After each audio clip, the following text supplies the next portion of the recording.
Aloha, this is Jason from Hawaii. Welcome to a special edition of the Comics for Fun and Profit podcast. In this episode, I talk to my 5th anniversary guest, Ben Morse. Now let's get started. I am interviewing a very special guest. He is my 5th anniversary guest. Everyone welcome. Please welcome Mr. Ben Morse. So Ben, welcome to the show. How are you doing today? I'm doing great, Jason, and I want to say I really appreciate you having me, not just as the 5th anniversary guest, but in general. You're such a beacon of great encouragement for so many people in comics. I know that you are beloved on Twitter specifically, and you've been very good to me over the years, supporting my various projects. So coming on this show is a real treat for me. No, but Ben, thank you very much. In a little bit, I'll let listeners know how I sort of kind of know you over the years. Okay. So I just want to go over basically. So, Ben was a Wizard magazine writer. Yep. He was the former editorial director of digital media at Marvel. So, right. And then right now you are a lecturer at UNLV, correct? That is correct. I'm a visiting lecturer. Okay.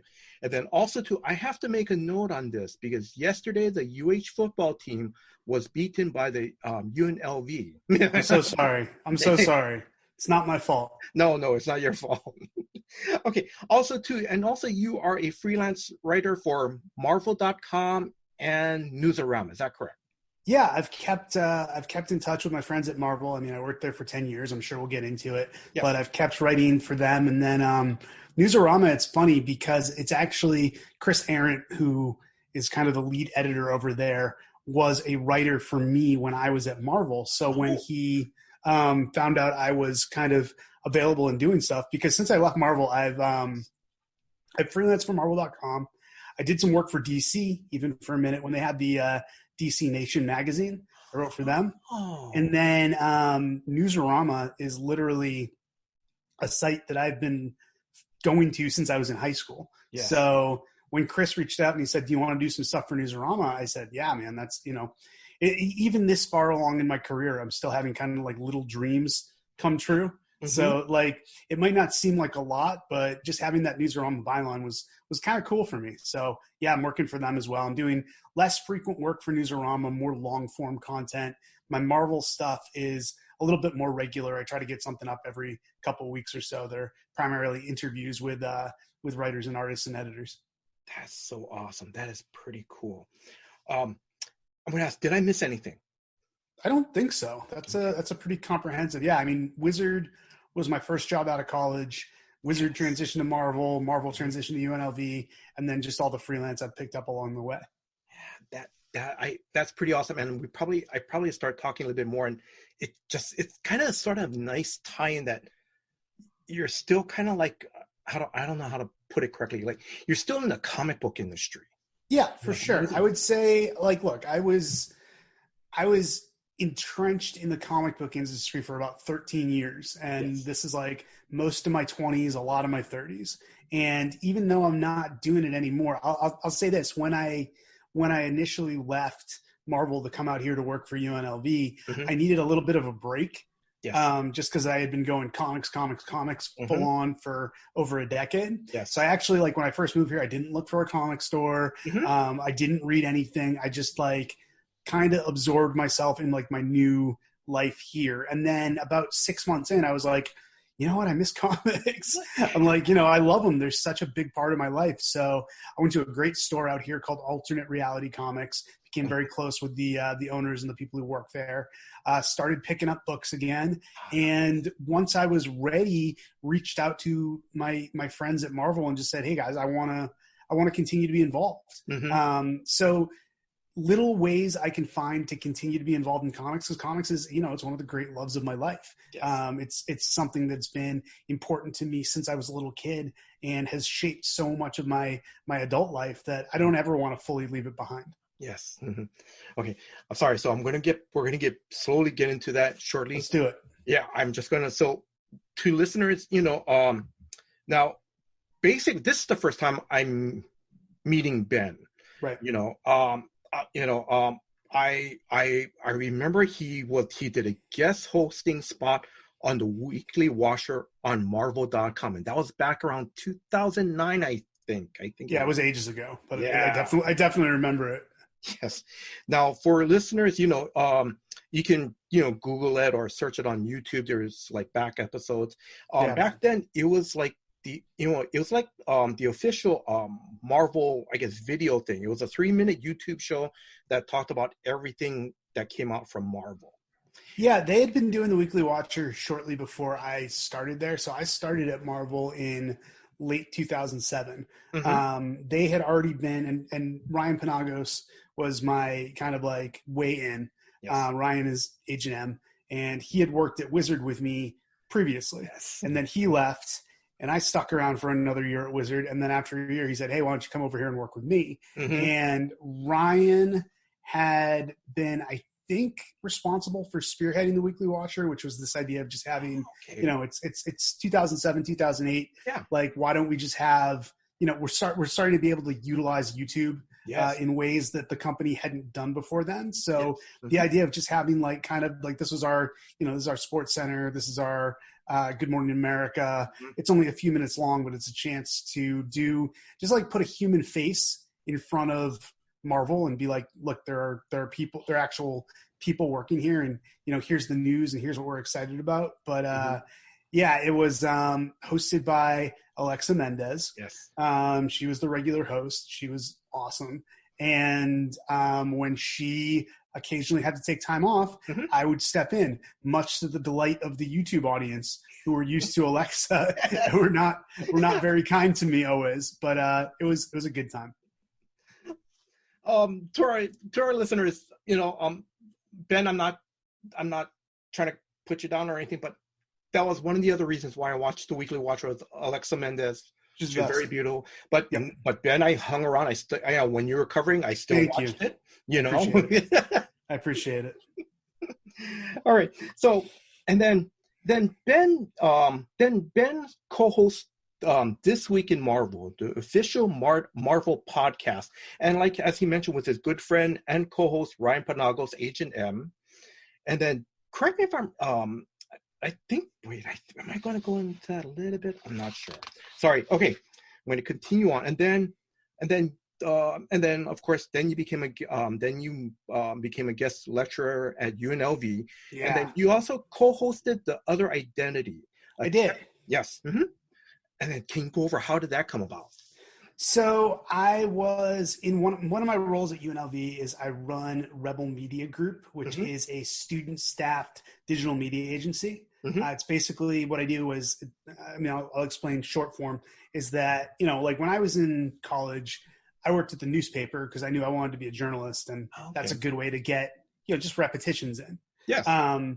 And what my boss, the director of the journalism school, Kevin Stoker, realized around the time he was hiring me mm-hmm. was we have a radio station for our students who want to go into radio. We have a TV station for our students who want to go into TV. Yes. He wanted to provide something for students who wanted to maybe work primarily in social media. Yes. So that's kind of what we do with Rebel Media Group. Now, one of our clients for Rebel Media Group is we formed a really great partnership with Beasley Media, who is, a huge company. And the reason we partnered up with them was they had acquired a show and a brand called Checkpoint. They're based in Detroit. It was a few guys, and basically they were doing shows about esports, about mm-hmm. games. And Beasley wanted to do a show about college esports. Yes. So they came to us and said, will you provide kind of like the student muscle for this, and we'll have the professional. And so that was like kind of my way into Beasley and Checkpoint. And then a couple months in, mm-hmm. Robbie Landis, yes. my co-host on The Other Identity, they already had The Other Identity was already a thing. It was basically their comic book podcast. It's like mm-hmm. they had a bunch of video game podcasts and one comic book podcast. Mm-hmm. And he asked me if I wanted to step in as the new co-host. And I was like, yeah. Again, going back to what I was telling you, I was ready by then to kind of like scratch that itch again. Yes. Like I was cool talking about comics again. So yeah, we did that for about a year or so. Mm-hmm. And then unfortunately the show came to an end. Mm-hmm. Who knows if it'll resurface at some point in the future in a different form, but that was a blast. I mean, Robbie was completely different as far as a co-host than Ryan. So it definitely gave me a new experience, but it was a lot of fun. And I'm very grateful to Robbie and the folks at Checkpoint for that opportunity. And then for listeners, I think you can still download some past episodes on like wherever, Spotify, Apple Podcasts. Totally. It's available. There. Yeah. And then, when I found out that you're co-hosting that show, for me, what I loved about it was a great show, and to me, especially for new comic book readers, because, that was the idea. Yeah, it was great. The idea was, the thing I liked about partnering up with Robbie is a passionate fan, but he's only been reading comics probably for about 10 years, which is not nothing, but like he hasn't been reading them for I've been reading comics for over 30 years. So it was kind of like that combination of, I had all this knowledge, I had all these answers. Robbie had a million questions, which was great. That dynamic worked out really well. And I think that for someone who was coming in who, maybe was more familiar from the movies or the TV shows, Robbie was you. He was representing you. He was asking the questions that you'd be asking, and then I would supply the answer. So it was a good dynamic. It really was. And you guys would just focus on like one episode. The next episode, you guys would talk about a crossover series. Like, I'm just pointing out, or picking out something, Flashpoint, and that was great. Yeah, we had a lot of fun. We had a lot of different cool topics. We had a lot of great guests as well. I know we spoke to Kelly Thompson. We spoke to Phil Jimenez. We spoke to Matthew Rosenberg. And that was, those are people who I had become close with when I was at Marvel, that I was able to kind of and at Wizard, and I was able to kind of pull in. But other than that, it was a lot of fun. In a dream world, I would like to work with Robbie again on something someday. So never say never. Oh, yeah. Okay. And then finally, Ben, I want to thank you very much. When I started out on Twitter last year, you were like one of the early people that followed me on Twitter. So Ben, just thank you very much. Yeah, man. My pleasure. You're, like I said, you're such a beacon of positivity that it's been a follow that I've certainly never regretted. Oh, but thank you very much. Okay.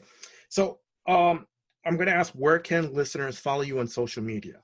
All right. So you can follow me on Twitter at Ben J. Morse, BenJMorse. On Instagram, I have an account that is solely for talking about comics. It's called @BenLikesComics. Okay. Those are kind of my two public-facing social media. I have other social media accounts that are more private, like for me and my family and friends. Yeah. But Instagram or Twitter, you can find me. So I teach a digital media class. Yes. At UNLV, and I've gotten to know a lot of different platforms through that. So maybe I'll be trying some other stuff in the near future. I don't want to promise, but I'm constantly thinking about, ways that I can go out and, express kind of my love for comics or my love for wrestling or anything like that. Right now I'm doing the Twitter and the Instagram thing, but maybe more in the future. Okay. All right. Okay. So where are you from? I am from, I say I'm from Boston because I'm from the suburbs of Boston, but usually when you're talking to someone not from Boston, you just say I'm from Boston because saying I was born in Watertown and I grew up in Newton, that doesn't mean anything to most people. But it was funny actually, because I was having a meeting a couple weeks ago with a guy from Beasley actually. And he asked me where I was from and I said, I'm from Boston. He goes, no. He goes, I'm from, and he named the suburb he was from. So he's like, where are you really from? So yeah, I spent my early childhood in a town called Watertown. And then I spent a lot of time in Newton, which is a suburb of Boston, but basically the Boston area. Okay. All right. And then let's see. Now, I know you talked about this in past interviews that I did research. I'm going to ask, who is your favorite superhero? And I think you have more than one. I just realized that. So my true I have two answers. My go-to early on was always the Flash. Yes. And I fell in love with the Flash as a like very young kid before I was even reading comics. This is just like I saw him on Super Friends and, you know, saw him on like lunchboxes and stuff. And I, more than anything else, there are two things.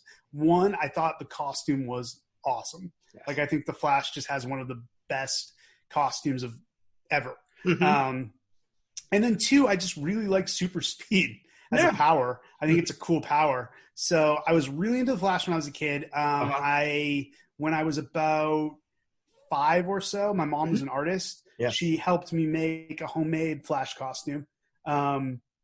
Consisted of red pajamas, red swim cap, made a little mask out of paper, and then took pipe cleaners and did the yellow parts.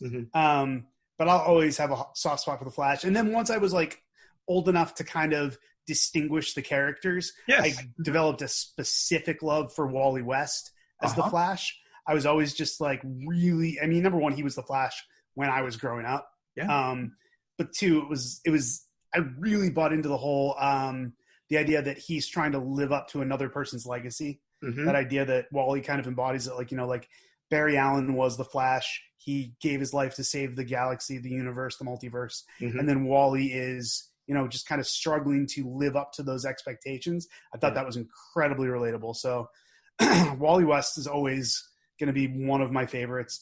The other one that you probably, I'm sure you've heard about if you've seen me do anything. I love Nova, Rich Rider.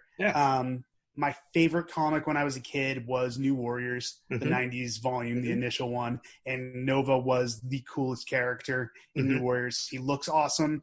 And the thing I really liked about Rich Rider, and I used to tell this to people at Marvel all the time. When I was a kid, I couldn't relate to Spider-Man.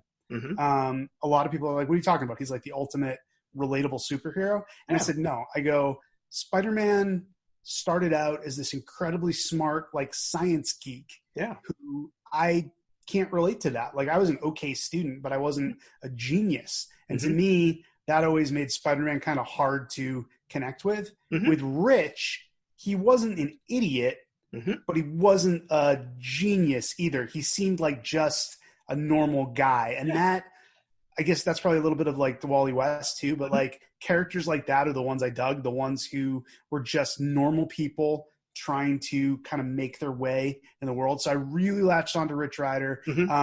He kind of went into limbo for a lot of years. Then when Annihilation brought him back, I was at Wizard and I was so excited that Nova was actually going to get like some spotlight. And then I think just like since then, it's just been off to the races with this character. I think that a lot of people have realized his appeal through the Annihilation stuff, through the stuff Abnett and Lanning did, and then on into the present day. I think he's just become a much more popular character, which makes me very happy. One key thing I just think, I know you said that Wally West is your Flash. You talked about Rich Rider. The key thing I just thought of was they were both drawn by Carmine Infantino. This is true. This is true. And I didn't know that as a kid because by the time I got to them, like Wally was basically being drawn by like Mike Wieringo and Salvador LaRocca and Humberto Ramos. And my Nova artists were Mark Bagley and Derek Robertson, the guys who were drawing New Warriors. But you're right. Those early, the seminal like 1970s, 1980s Flash and Nova comics, a lot were drawn by Carmine Infantino. Yeah. No, like I said, I'm sorry. I just kind of. It's a cool observation. That's what they have in common. Okay. And then I noticed that you watched, you saw the Flash on like Super Friends and so forth. Did you ever watch the 1990s Flash? I've never watched it. And I don't know why. It's a weird little blind spot for me. I think that by the time the 90s Flash, so I kind of like, I loved the Flash when I was a little kid. Yes. And then by the time the 90s Flash series came on, I had kind of gone all in on Marvel. So I was more like a Marvel guy at that point. And then I would slip back into DC and take on both of them later. But the timing of the Flash TV series just didn't line up with my interest in the character. Like I was there have been periods when obviously I've watched the CW show. Yes.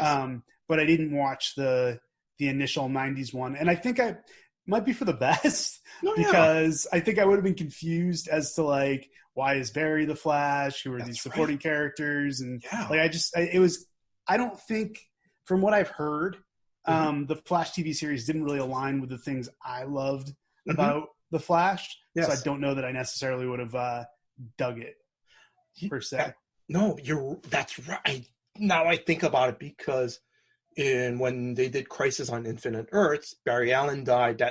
And then when the Flash TV show came out 5-6 years later, they used Barry Allen instead of Wally West, which I think, even though Wally was the Flash in the comics. Yeah.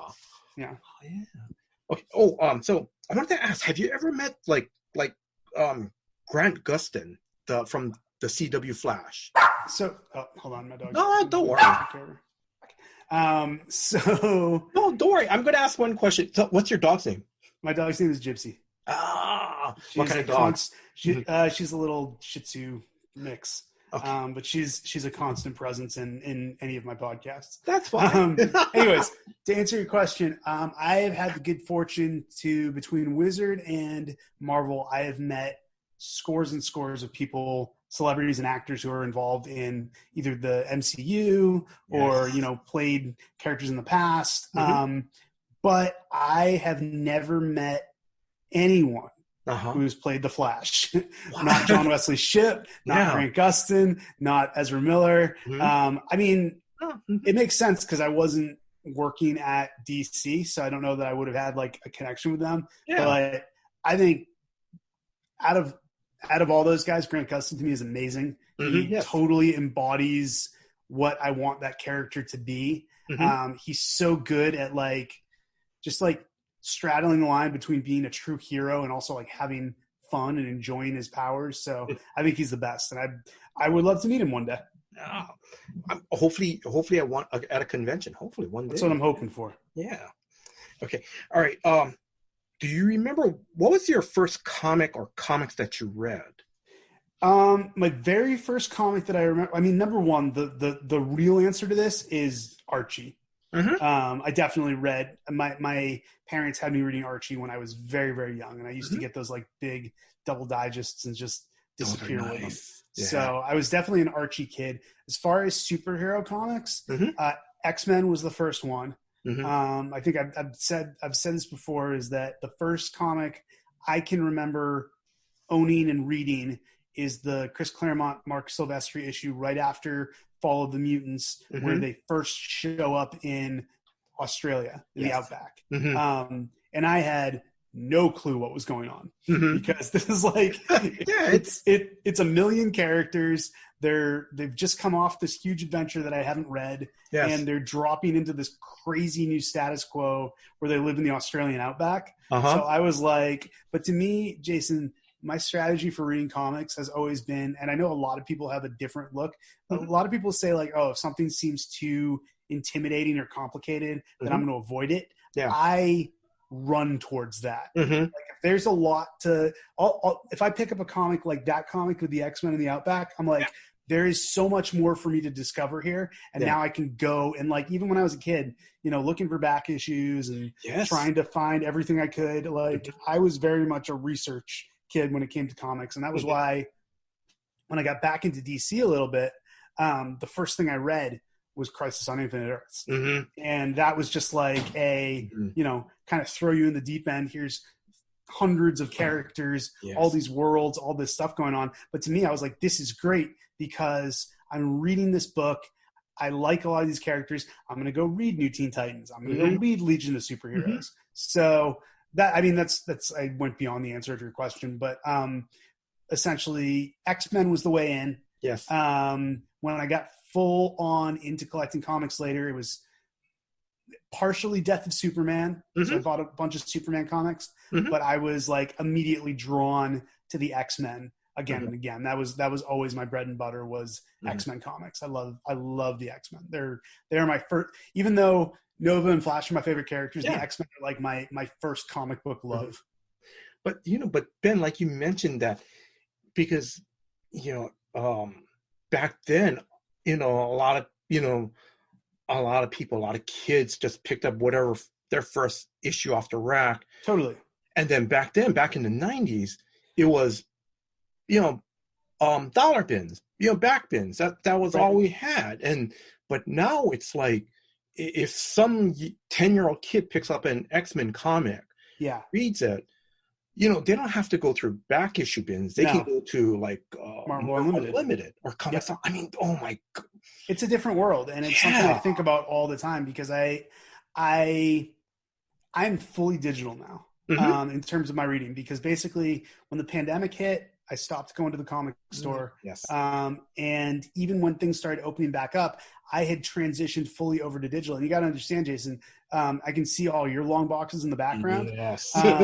If you can imagine, like, you know, 10 years at Marvel, 2 years at Wizard before that, getting pretty much every comic that came out for years and years. I have so many physical boxes of comics. So when the opportunity came along to go digital and just, you know, have a digital collection, I kind of like, I got really into it. But that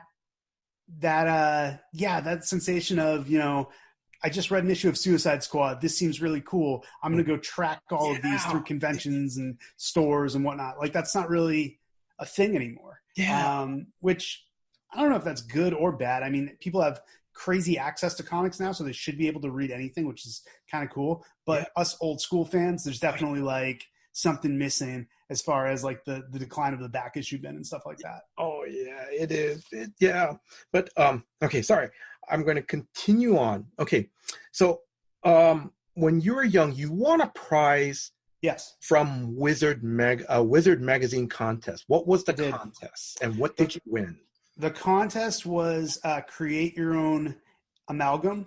This is when it was DC versus Marvel, and then afterwards they did the amalgam universe where there was like combined versions of DC and Marvel characters. This was, you drew your own version of an amalgam, and I think the top prize was, I don't remember what the top prize was, and it was definitely featured in Wizard. I did, this sounds like a 1980s wrestling stable, but I did the Legion of Warriors, which was Legion of Superheroes and New Warriors. Yes.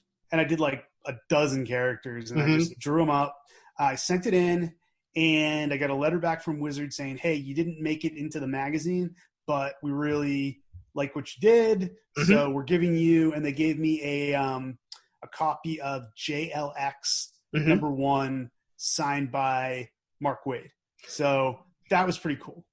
Now I'm going to ask, because you know your work at Wizard, at Marvel, do you ever mention that to Mark Waid? So I have spoken to Mark Waid. He's one of my like mentors in the comic book industry. He was one of my favorite writers from when I was a kid. And the minute I had the opportunity to interact with him, I jumped at it. Like, so as a Wizard staffer, I always wanted to interview him. When I got to Marvel, whenever he was doing something at Marvel, I was all over it. Yeah. Just one of the smartest and nicest, like kindest men in comics or anywhere really. So I actually recently for Newsarama, I did a look back at Mark's and Mike Wieringo's Fantastic Four. Oh yeah. And I got to talk to Mark for the first time in a number of years, definitely the first time since I had left Marvel. And he was just so like, he was so kind, just being like, hey, where have you been? Like, how's the teaching thing going? And just like, he's like, you know, we're really proud of you and everything that you're doing. And just a sweetheart man. That being said, I would virtually guarantee that at some point over the near 15 years that I've, you know, known Mark as a person, I have to have at some point brought up to him the fact that I want an autographed copy of his work when I was a kid. but I could not, like, I can't remember it actually happening, but I feel like it has to have come up at some point. Okay. Now I'm going off the cuff. When you were working at Marvel, your Legion of Warriors. Yes. You're in a meeting. Someone's going, hey, we need some new story ideas. Did you ever pitch that? Legion of Warriors? Yes. No, because DC owned half the characters. So no, I did not pitch that. I pitched stuff once in a while. I got the opportunity to work on some cool stuff while I was there, but no, Legion of Warriors was not one of them. You didn't want to do that. Hey, I know Busick and Perez, they wrapped up the intercompany crossover JLA Avengers. Let's do another one. Yeah, let's restart it. Yeah. Let's do one written by me, your web guy. Yeah, I think that would have gone over very well. And we'll have Mark Bagley do the Marvel. Barry Kitson to do DC. Yeah. That would have been amazing. That would have been absolutely amazing. Okay. All right. So now, like, so how did your journey begin to get into the comic book industry? I know you said you started in your did you major in journalism? Yeah. My major is in English, technically, from Connecticut College. That's right. But I always focused on there was no journalism degree at my school. So I was kind of like, I was majoring in English with the idea that I wanted to go into journalism, and that was primarily accomplished through the fact that I worked at the school newspaper. I was eventually editor-in-chief, and like my plan was always to go and work for a newspaper. And then in between my junior and senior years, I interned at my local newspaper, and I did not enjoy it. So I was kind of like going into senior year, like trying to adjust what I could do that would still utilize the skills I had gained as an English major. But where could I do something I actually like? Because I didn't want to go work at a newspaper and hate it. Yeah. So I remember very vividly, I was out to lunch with my dad, and we were talking about my future. And at this point, I had about probably a year and a half under my belt of running. I ran my own comic book website, which was actually part of a larger website called 411 Mania, which still exists. But I ran the comic section. Yeah.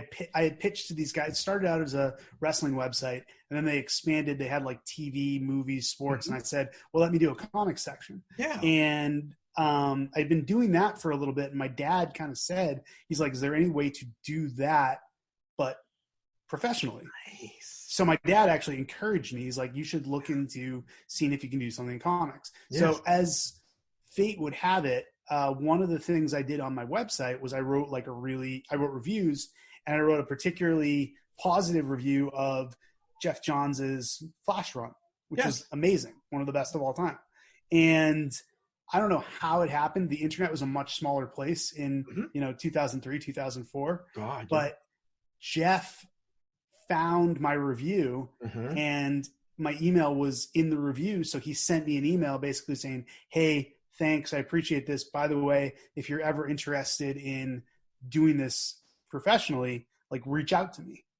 And I ended up, after the conversation with my dad, I reached out to Jeff Johns. Yes. I emailed him. I said, hey, I'm very much interested in trying to make a career of this. Is there any like guidance you could offer? And he basically said, this was towards the end of my senior year. So the summer was coming up. And he said, if you can get out to San Diego for Comic-Con, then let's meet, let's talk, let's see what we can do. I can introduce you to people. So I went out to San Diego for Comic-Con with my buddy Tim Stevens, who long time wrote for me at Marvel, wrote for me at Wizard, wrote for me everywhere I went, but was also like one of my mentors because he was a couple years older than me, and he was the editor-in-chief of the newspaper before me. So me and Tim go out to San Diego. We stay in a motel like half hour away from the convention center because everything's booked. Yeah. And we bring business cards, and I just meet as many people as I can, but primarily met Jeff. Yes. And what Jeff did was he introduced me to the guys at Wizard and said, this is Ben. He writes on a website right now, but I think he could be a really good addition to Wizard. So long story short, a couple weeks later, Joe Yanarella at Wizard calls me up and says, hey, do you want to come to New York and interview for a research assistant position? And I said, absolutely. I drove out to New York. And this was like not New York City. This is like near like White Plains and stuff. So a little further outside the city. That's where Wizard was headquartered. I went, I interviewed, I loved it. They fortunately took a liking to me. I got hired as a research assistant, but I was also writing articles and contributing as a writer. Mm-hmm. And then after a year as a research assistant, they made me a staff writer. Mm-hmm. So that's kind of how all that happened. It really goes back to my dad saying, why don't you try to do something in comics? Me reaching out to Jeff saying, can you help me? And him giving me a hand getting that first job. Holy cow. That's amazing. It's a pretty, like, everyone who works in comics has a unique story. Yes. And they're all pretty incredible because in order to get there, you need to have a combination of luck, skill, and knowing people. Yeah. So it's always an interest. Like, they used to do these, I'm sure they still do. They used to do panels at conventions called always like the Breaking Into Comics panels. Yes. And it's always one of my favorite panels to go to because actually Mark Wade, who we were talking about earlier, said that breaking into comics is like breaking out of prison. And what that means is once someone has done it one way, you can't do it that way anymore. So you got to find a new way to do it. And I always like that quote a lot. No, but I'm going to say, because it's so cool that your dad was, very supportive, especially back in the early 2000s, because, for younger listeners, I mean, I'm just trying to remember back in the early 2000s, I mean, the only way to literally work in comics was you have to live in New York kind of. Right. Pretty much. Yeah. I had a feeling that I was going to be either in New York or in LA. Yeah. And I ended up, when I was at Wizard, I worked in that White Plains area for a couple years, I lived in Highland Falls, which was this tiny little town. I had a tiny apartment, eventually moved to New Jersey and kept commuting. And then when I got the Marvel job, I was in New York City, but I never lived in New York City. I always lived in New Jersey the entire time I was at Marvel. And then also too, for our listeners, I mean, even back then, getting into some footing in the comic book industry seemed probably a lot slimmer back then too as well. Yeah. So yeah, it was a lot of luck, but it was also, I'll say this, if I can impart a lesson to people who are looking to get into comics, it's that be nice to everybody. Because you don't know who can help you later. And I'm not saying that's the reason you should be a decent person, but it also doesn't hurt that, I was just like gracious and patient, and like everyone I met, I treated them as well as I would want to be treated. And that in turn helped me out a lot. Yes. And I'm sorry, I'm going to kind of inject a little bit on this, Ben, is because we when we first kind of started kind of know about each other was when I sent emails to This Week in Marvel. And then, and it was just, it's just being a nice guy, just saying, hey, how you guys doing? Blah, blah, blah. And you reaching out, following me on Twitter. It's a back and forth thing. Yeah, absolutely. Okay, so I'm sorry. So let me continue on. Okay, before I continue on, so just for our new listeners, the Wizard magazine, basically, if I remember correctly, it was an actual magazine. It's not. Yeah, it was a physical magazine. Yeah. This was they were around when the internet came out, but it predated a lot of the internet stuff. Yeah, and it focused on comics, cosplay, and I want to point out, I think Yaya Han became a well-known cosplayer through that, because I think, it's funny because I met Yaya when I was at Marvel, and I wasn't aware of that, but I don't doubt it. Yeah, because I think like their Halloween issues, they always have the cosplay, and I remember I think 2 years in a row it was always an Asian woman that won, and one year it was the Scarlet Witch. And then the second year, I forgot what she was dressed as, but I'm pretty much sure it was Yaya Han. That's crazy. Yeah. Yeah, I mean, when I was working at Wizard, I described it to people as basically it's Entertainment Weekly, but focused entirely on comics and geek culture. Yes, that's it. That's kind of the best way to describe it. It's very much like, just editorial and features and everything about all things comics. And it was, when I was a kid, I bought Wizard. So working there was the ultimate goal for me was always to work at Marvel. But Wizard was a pretty cool, like, stop along the way. because it had been something that I'd been into since I was a kid. So Mm-hmm. that was pretty fun. And some of the most lasting friendships of my life are from people I worked with at Wizard. Because I mean, I was 22. Mm-hmm. So, you know, I was 22. My girlfriend was going to college 2 states away. So I was only seeing her on weekends. So like these guys and girls who I worked at with Wizard, like they were my family. Like we came from all over the place. And I will, you know, I'll do a quick plug, Jason, for there's a podcast called Wizards, the podcast guide to comics. Okay. And it's these 2 or 3 guys who basically loved Wizard magazine and have they're going chronologically, like looking at each issue. But then at one point I reached out to them on Twitter and I was like, hey, do you guys want to talk to actual people who were there? Yeah. And since then, starting with me, they've branched off and done this thing called the Wizard Files, where they interview all these people who worked at Wizard, like everywhere from the 90s to the 2000s. And it's if you loved Wizard when it was out, you will love this podcast. If you never heard of Wizard, it'll give you a better idea of kind of what it is. And it's also kind of sort of like a time capsule. It very much is. Oh, I got to check out that. Oh, it's fun. It's really fun. It's a really fun show. Okay. All right. Now, how cool was it to see your name on the first article in Wizard? Immensely cool.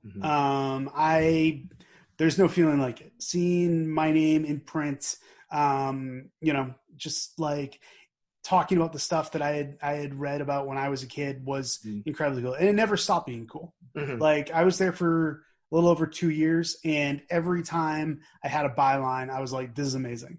And flash forward to like today, the most recent thing I would have a byline on. I mean, it's kind of different when you have like a byline on the web, because but when you have it on something like physical that you can hold and show people. So like when I was doing the DC stuff a couple of years ago and I got my byline there, I was like, I mean, at that point I was like 37, 38, but it still felt like I was 22 getting my first byline. So that never stops being cool. That is nice. Okay, we're going to jump over to Marvel Comics. Now, you correct me if I'm wrong, you were at Marvel from like about what, 2007 to 2017? Yeah, you got it, man. That was exactly my period at Marvel. Okay. Now I know briefly you talked about how you got your job at Marvel. Now, you got the title of editorial director of digital media. What was your role? So I had a lot of different titles over the 10 years at Marvel. Editorial director of digital media was the one I left with. But I came in as an assistant editor on Marvel.com on the website. I was an associate editor on Marvel.com. I was an editor on Marvel.com, and then eventually editorial director of digital media. And the difference was when I was just doing the editor stuff, I was just basically responsible for putting content up on Marvel.com, just like articles and stuff like that. It was like running my own magazine combined with a marketing firm, because obviously, you know, we're not a third-party magazine doing articles. We're promoting stuff for Marvel. The editorial director of digital media thing came around when basically there was so much other stuff they had added to my job over the course of the years that it made sense to have a different title. And what I mean by that was when, as I described, when, you know, YouTube became a thing and we started doing the Weekly Watcher, which became just the Watcher. I was heavily involved in that. We had other shows on YouTube. Like I was an executive producer or producer on Marvel Superheroes What The, which was our stop motion animation show. Right. Yes. And I would kind of like take the reins of that. So I started doing YouTube stuff. And then when podcasting was getting big, we started doing that. So obviously I was hosting This Week in Marvel, but I was also overseeing some of the other podcasts and helping those to get published. And then finally social media became a really big thing for us. You know, engagement on Twitter, Facebook, Instagram, wherever.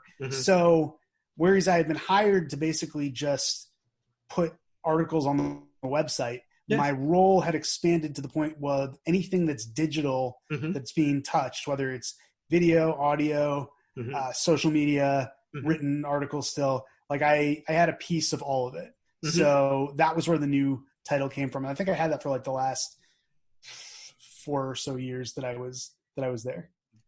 And then, you know, like, I'm just going to put a short plug in for This Week in Marvel. The So good. podcast is still going on. Yeah, it's on Sirius XM now. It's like it's exceeded all expectations I had for it when we started it in 2011, and it's just like it's really become something cool. And the thing is, I mean, for new listeners, when I start to listen to the show with you and Ryan, it was I remember it was like 2-3 hours long. Yeah. But majority of it was you guys included, this is what's coming out this week. And Ben, I want to thank you personally for recommending. This was during Jonathan Hickman's Secret Wars. You recommended Hank Johnson, Agent of Hydra, written by David Mandel. Yeah. That was the most funniest comic book I ever read. It was great. And I want to I remember that one. It was a good one. It was a good one. It was. Okay. So I'm going to continue on. There was one episode that you, and correct me if I'm wrong, I think it was Blake Garris? Yeah, that would make sense. Blake was on a lot of stuff with me. Okay, so you interviewed Chris Evans and Sebastian Stan when they're promoting The Winter Soldier. Now, this is what I loved about this, and I got to ask you the question. How cool was it? Because I think you said you were from Boston. Yeah. And then how cool was it when Chris asked you, what part of Boston were you from? How cool was that? It was incredibly cool. And that kind of goes back to what I was saying about the whole, if you're actually from Boston, you ask where someone's from because no one's really from Boston. And Chris is about the same age as me. Yeah. He went to high school like 3 towns over from me. We were both into sports. So like I knew I as he was coming up, I was kind of like, oh, cool. This is not my contemporary, but definitely like he's from the same area, and that's cool. Yeah. And I remember the cool thing was when I told him that I was primarily from Newton, he was like, oh, that's where my dad worked. So we had that connection. And Chris was Chris Evans doesn't need me to promote him, but obviously anyone who, knows of his kind of reputation is just like legitimately good dude. Like he really is the embodiment of Captain America. But kind of the cool thing with him was I met him 3 or 4 times. And I remember the first time I met him, dude was so shy and just like kind of kept to himself, very polite. And then every time we got to speak to him afterwards, he would open up a little bit more. And by the time we got to that last interview, I was like, all right, I feel like we have a good rapport with this guy, but just such a nice, kind person. That's pretty awesome. Okay. We talked about, I know you pitched some story ideas at Marvel. Now, correct me if I'm wrong. Did you just write a story for a Marvel comic, or did you write a couple of stories? I wrote one story. It is framed on my wall of my house. It is a 1-page. It was originally a 1-page digital story that eventually was printed in a holiday special. So it was in a physical holiday special. It was it's called Werewolf by Eve. It's a Christmas story with Werewolf by Night. And it's literally, there's no dialogue. It's 4 panels. And it is Jack Russell at home with his family celebrating Christmas.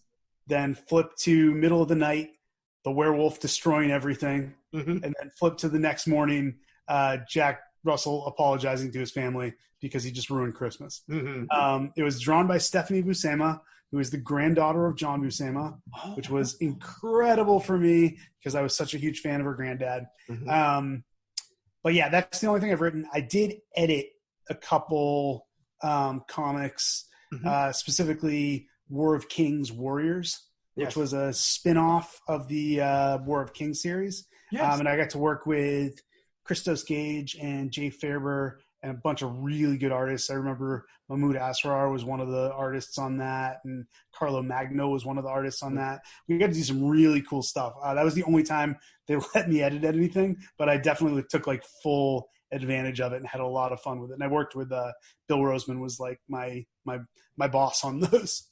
That is nice. Okay. Before I start wrapping up the section on when you were working at Marvel Comics, do you remember any, and I'm not looking for dirt or any, I'm just trying to look for something fun. Were there any fun moments meeting a creator at Marvel unexpectedly, you know, like you bumped into someone in the hallway and you're like, oh my God, you're Alan Moore or something like that. I mean, there are constantly moments like that. For me, I always tell people like meeting, I met a lot of celebrities. Yes. And I was usually fine. Yeah. But if you introduced me to someone who wrote X-Men when I was 12, I like lost it. Mm-hmm. So it's like, you know, I was like, you know, Chris Evans, no big deal. Yeah. Fabian Nicieza, holy crap. Like, that was just kind of, I was that way with Fabian. Was my favorite writer when I was a kid. And I actually like formed kind of a friendship with him, which was amazing. Mm-hmm. Kurt Busiek's one of my favorites. I got to interview him and kind of just like gush over how much I loved Marvels and Avengers. Yeah. And then maybe the most intimidating person I met was Jim Starlin, just because it was, you know, like I love cosmic Marvel, and he basically, that's all him. And he's just such an interesting guy, but very nice.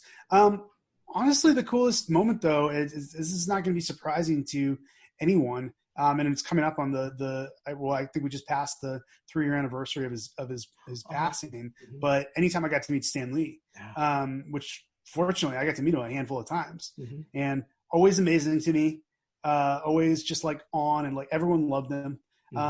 Stan was great, and you know who else was great was Flo, who was his secretary, who was still working at Marvel when I was there as a proofreader. She was amazing. So those people who had like the connections to whether it was to my childhood or to the early days of the Marvel universe, that was the coolest. Those were the coolest meetings I had. Even getting to hang out with Tom Brevoort, who's just such a fount of knowledge of all this stuff. That was very cool. Oh, that's pretty cool. Okay, I'm going to continue on because I'm slowly wrapping this up. We're going to talk about UNLV. So how did you become a guest lecturer at UNLV, and what classes do you teach in? It was an interesting transition. Basically, in 2017, my daughter was born, and we felt very strongly, my wife and I, that we wanted to raise her close to family. Yes. So that meant either Boston, where my family was, or Las Vegas, where my wife's family was. And I had been at Marvel for 10 years at that point. So I wasn't like, oh my God, I hate Marvel now, I need to leave. It was more like, I was like, you know, I've done this for 10 years. I think I'm ready to try something else. Yes. Which I think is a very natural way to feel. Even if you get your dream job, you don't necessarily want to do your dream job for the rest of your life. You want to do different stuff. So made the decision that we were going to come to Vegas. And I had no idea what I was going to do for a living, because after Marvel, there's not really a logical next step. Like, you know, do you keep working in comics? Do you work in digital marketing? What do you do? And my brother-in-law, who worked out here at MGM, introduced me to a gentleman named Clark Dumont, who just kind of connected all over town. And he said, I think, have a conversation with Clark, tell him what you're good at, and he might be able to like think of something. And he was the one who instantly said, oh, he's like, I know people over at UNLV, specifically in the journalism school. I think you would be a great teacher. Because a lot of the stuff that you've been doing for the past 13 years is stuff that you could teach to kids. Yes. And I was like, wow, that sounds like an awesome idea. So I ended up meeting the dean and the director of the school, and they kind of had the idea. They were like, you know, we have a lot of really great kind of more academic professors who, you know, teach mostly out of a textbook. We would love, there was another guy who came about a year or 2 years before me who wrote for Men's Health, and they had him teaching classes, and his whole strategy was basically, you know, I'm going to teach you from experience, not from the book. Yes. And they saw me as being similar. So I came in that first semester. I taught social media strategies, introduction to public relations, and introduction to integrated marketing communication, which was a nightmare. That was so freaking hard. Then gradually they got me set up with Rebel Media Group, and that became a big part of what I was doing. They moved me to teach podcasting, which was a new class, which made sense for me because I've been doing podcasts for over a decade. And then finally, the last kind of piece of the puzzle was during the pandemic, they switched me over from social media strategies, which was an upper level social media course, to the lower level introduction to social media. Mm. So I get to literally get kids when they're like freshman or sophomore and kind of expose them to the world of digital media. And it's supposed to be like kind of a feeder class to the upper level classes. So I've been doing it for coming up on 4 years now. I feel very comfortable where I'm at. I love the classes I'm teaching. I love teaching in general. It's been a great kind of second act for me because I got to do everything I wanted to do in comics. I will never be bitter over not having gotten to do something. I got to do everything I wanted to. And now, you know, as I head into my 40s, I'm doing something new that I really love and that I really have a passion for. So it's been a pretty good few years. It's been a pretty good lot of years, honestly. Yeah. And I think also what's kind of nice too, Ben, is that you still have your foot, you have the best of both worlds. Exactly. You know, you're career-wise, you're evolving, you're teaching, and also too, you're helping the next generation about social media stuff. But also too, you're still also in, like, I guess, like I always keep saying, and correct me if I'm wrong, like the comic industry.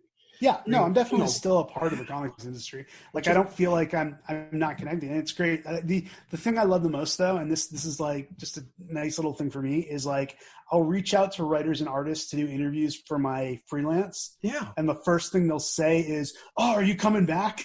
Like, they're really excited.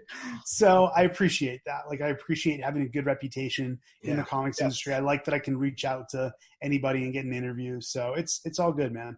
That's really nice.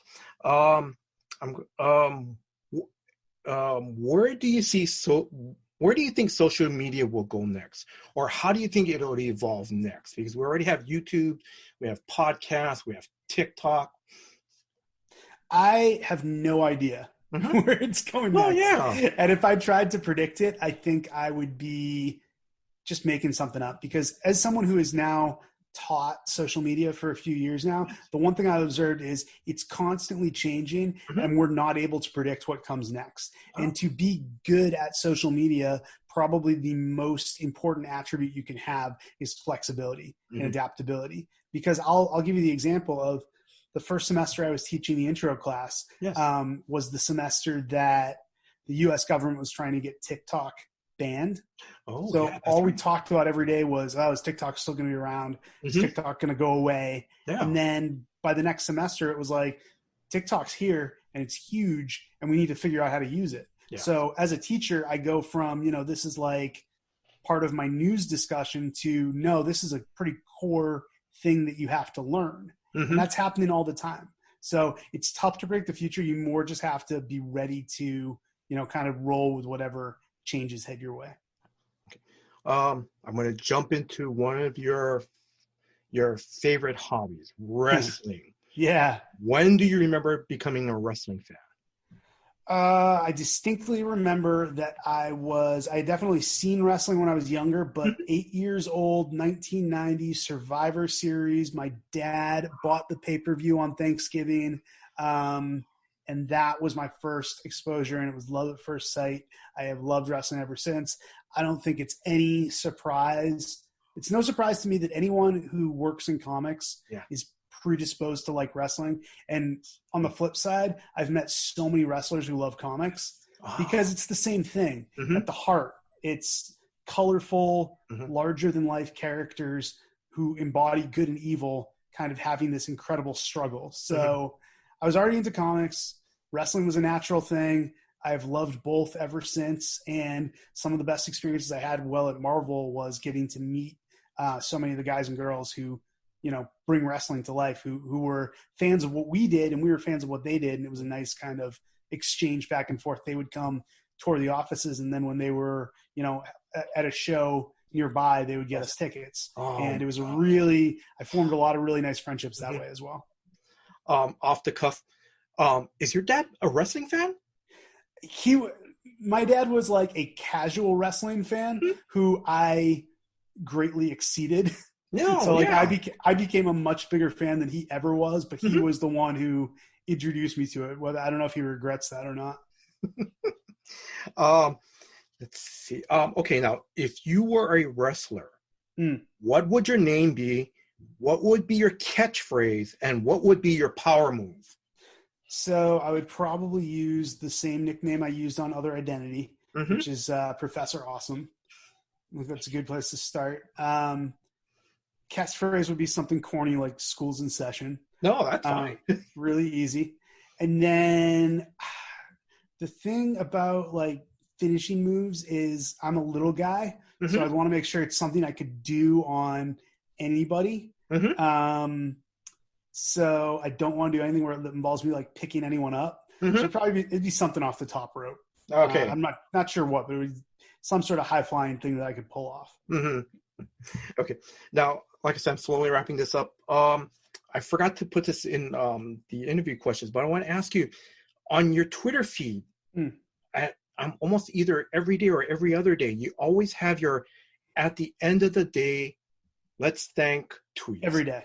I do it every day. Okay. Every day. Yeah. How did that come about? Okay, so I start every day on social media with looking at the Drawing Well Black hashtag. And putting up something from someone who's featured there, and that started just basically me being, wanting to contribute something to the Black Lives Matter movement. And I thought my best platform is that I know a lot of people are following me on social media and like comics, so I'll go into the art world. But the artist appreciation that I do at the end of every day, which is at the end of every day, I said, let's end the day by honoring a great comic book artist, specifically came about when John Paul Leon passed away. And I said to myself, you know what, I saw the outpouring of love for him. Yeah. And I didn't know him personally. I'd never met him. Loved his work. Yes. But I was just like, it's so nice that when a creator passes away, we all kind of like pay tribute to them. Yes. But it got me thinking, I was like, we should really be doing it while they can still appreciate it. Yes. So I kind of committed myself to, at the end of every day, I'm going to find an artist, either one that I love or one that I've never heard of, and I'm going to post a few pieces of their work, and I'm going to post a link back to them. And if they have a website, I'll link to the website, and basically just a way to appreciate comic book artists while they're still here and while they can know that we appreciate them. So that's my goal with that. That's really nice. And listeners, if you follow Ben on Twitter, he does that, and it's really nice. It is. It's really awesome. Okay, so Ben, I'm going to slowly start wrapping things up. I know in past interviews on Comic Book Podcast, talk about working at Marvel, Wizard, but I want to ask, how big is your physical comic book collection? I know you're doing digital, but yeah. Yeah. So I'll give you the best description I can give you is where I keep my physical comics. Yeah. So I have my childhood home in Newton. My little sister, recently moved. She bought the house from my parents and moved in there. And I've got a young nephew who inherited my bedroom. And off to the side of my bedroom, there's a walk-in closet. And that walk-in closet is literally filled with long boxes of comics from my childhood and from my early days at Wizard and Marvel. And I have told him that those are all his. He can do whatever he wants with those when he's kind of old enough to figure it out. Then here in Vegas, in the back of our storage unit with all our stuff that we brought cross country, there's probably about 10 to 12 more long boxes. So I've gotten rid of a lot over the years. Yeah, yes. But I've kept a lot too. So I have a freaking lot of comics. And again, digital has been a godsend for me as far as like storage space and stuff. No, Ben, it's a godsend for most of us longtime readers and comic book collectors, not hoarders. What is your most prized possession comic? I don't have anything that jumps out right away. I more than anything, I love that when you go into my office at UNLV, my shelves are completely stocked with trades. So I don't have like a lot of normal books. It's all just like comics, and students freaking love that. And they'll borrow stuff, and sometimes they'll bring it back. So fun. All right. Okay, now I'm going to start wrapping things up. Fun questions. What was your favorite convention moment, either as a fan or whether you're working at Wizard or Marvel? Hmm. Definitely that first San Diego was, there's never been anything like it. Hmm. Just like I had never gone, the only conventions I'd gone to prior to that were, like hotel conventions, like Yes. little things. So going to that first San Diego and just being overwhelmed by Hmm. everything Hmm. was amazing. I remember when I was at Wizard, I got to 1 or 2 years with Ricky Purden, who's still at Marvel, Yes. who was at Wizard with me. We got to host the Wizard Fan Awards, which was Oh just my a God. trip because we had so much fun with it. Yeah. That was a great memory. But, mostly just I remember that first San Diego. I also fondly remember Wizard World Philadelphia because it was close enough that my like all our girlfriends and boyfriends could like drive down. We'd all just Hmm. hang out. It was just like a fun, conventions were a fun place to hang out with your like your second family. Yes. So that was always a good time. Oh, that's pretty cool. Okay. Have you and your family ever been to Hawaii? Never, Okay. never. It's always been a goal, and we've not made it happen to this point. My wife has been Oh, when she was younger. okay. She Hmm. loved it. Yeah. I have a lot of.